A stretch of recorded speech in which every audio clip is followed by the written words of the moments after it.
Akibat pakai susuk di kemaluan, wanita cantik ini tak diterima tanah saat meninggal. Semasa hidupnya, wanita berparas cantik itu bekerja sebagai wanita penghibur atau melayani panggilan untuk jasa esek-esek. Akibat perbuatannya, saat ia meninggal jenazah wanita tersebut ketika dikubur, ia bangkit lagi. Bagaimana alur ceritanya? Nonton pakai headset.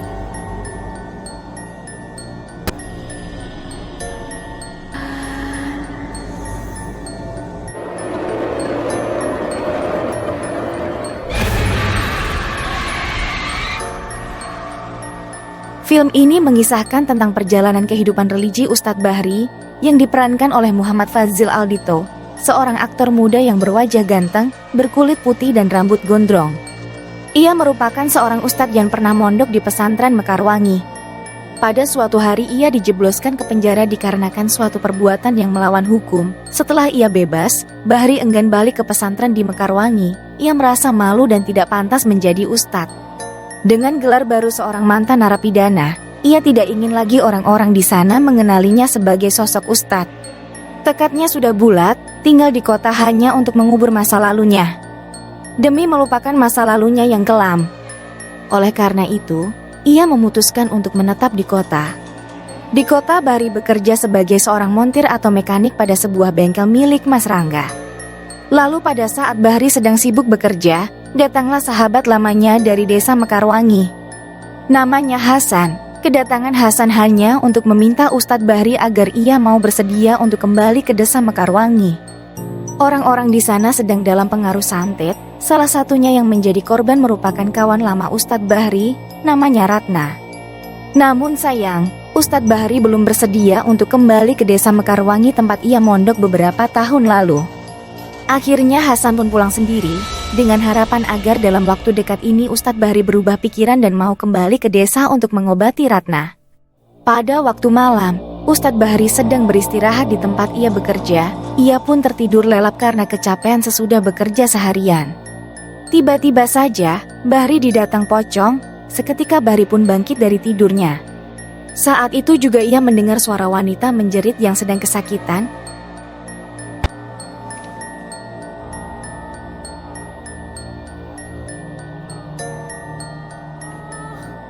Wanita tersebut sedang membutuhkan pertolongan. Lalu Bahri pun mencari-cari siapa yang sedang menjerit itu. Lalu terlihatlah di hadapannya seorang wanita dengan pakaian lusuh dan wajah penuh luka. Bahri mengenal sosok wanita tersebut sebagai Ratna. Kondisinya sangat memprihatinkan. Ia melihat Ratna lehernya dibelenggu dengan rantai dan sedang merintih kesakitan sambil berharap bantuan dari Bahri. Tiba-tiba saja sosok Ratna terseret di depan Bahri dan menghilang. Bahri pun segera mengambil barang-barangnya dan memutuskan untuk kembali ke desa Mekarwangi. Kepindahan Bahri ke desa Mekarwangi ini karena permintaan sang sahabat, Hasan, yang diperankan oleh Alif Jorb, yang mana ia ingin meminta bantuan dari Bahri. Desa Mekarwangi kabarnya mengalami gangguan gaib yang dipercaya disebabkan oleh Ratna, yang dibintangi oleh Givina, merupakan teman lama Bahri. Ketika datang ke desa, Bahri langsung menemui Ratna, teman lamanya, yang kesakitan akibat suatu penyakit parah. Kondisi tubuh Ratna sangat menderita, dari kaki hingga muka tubuhnya dipenuhi belatung. Tetapi ia tak kunjung menemui ajalnya. Sehingga, Ratna selalu merasakan kesakitan, dan teriakan kesakitan Ratna selalu menghantui keheningan desa setiap malam. Tak hanya diganggu oleh teriakan Ratna, desa tersebut ternyata diganggu makhluk gaib yang menghantui warga. Bahri yang tidak tega melihat penderitaan Ratna memutuskan untuk meruqyah Ratna dari pengaruh santet.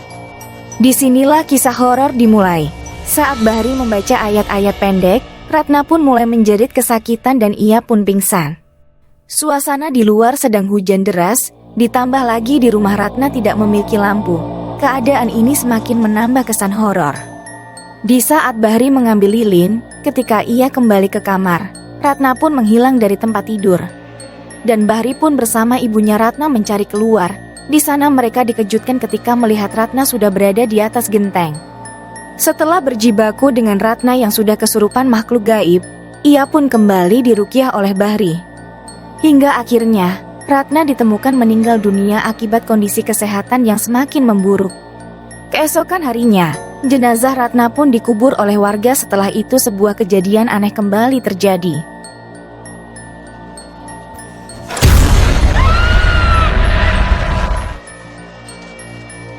Tiba-tiba jenazah Ratna bangkit dan keluar dari dalam kubur, seolah ia tak mau diterima bumi.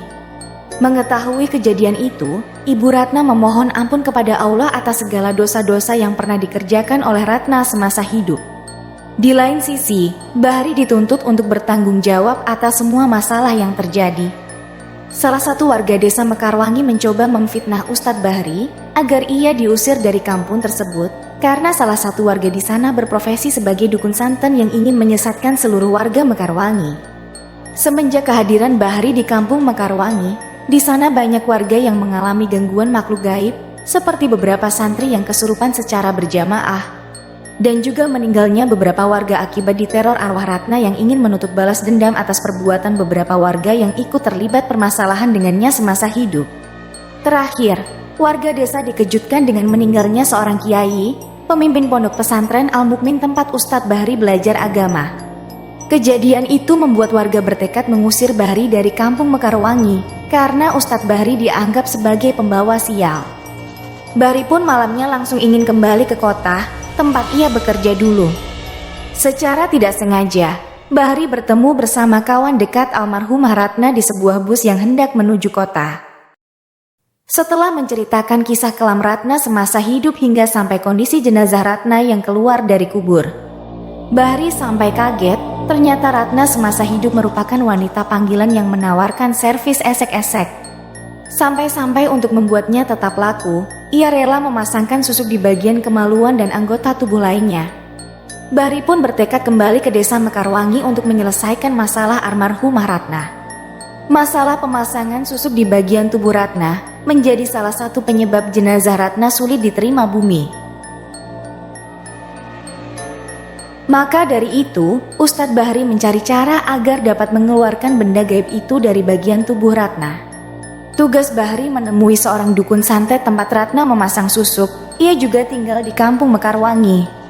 Pertemuan dukun dengan Ustadz Bahri membuat mereka harus bertarung demi menyelamatkan Ratna agar terbebas dari pengaruh susuk. Akhirnya sang dukun santet harus menemui ajalnya di tangan Bahri dan Ratna pun dapat dikuburkan kembali sesuai dengan syariat Islam. Akhir cerita, Ustadz Bahri dapat diterima kembali kehadiran di desa Mekarwangi dan ia kembali menjadi ustadz di pondok pesantren Al-Mukmin. Film Hidayah yang tayang serentak di bioskop mulai 12 Januari 2023. Diproduksi oleh Rapi Film, Hidayah merupakan film yang disutradarai Sabrina Rossel dan merupakan remake sinetron dengan judul yang sama di tahun 90-an. Film Hidayah menceritakan tentang seorang ustadz muda bernama Bahri yang diuji keimanannya ketika berhadapan dengan makhluk gaib. Terdapat hikmah yang luar biasa dari film Hidayah ini. Sesuai dengan judulnya, dengan menonton film ini banyak orang yang mendapatkan hidayah, terutama kaum hawa yang ingin memasang penglaris atau susuk. Dalam agama Islam terdapat larangan untuk memasang susuk. Karena pemasangan susuk diharuskan kepada seseorang untuk menyerahkan tumbal dan bersekutu dengan iblis, dalam Islam hal tersebut termasuk syirik karena ia bagian dari dosa besar menyekutukan Allah. Semoga kisah film horor kali ini dapat mendatangkan hidayah untuk para penonton setia channel ini.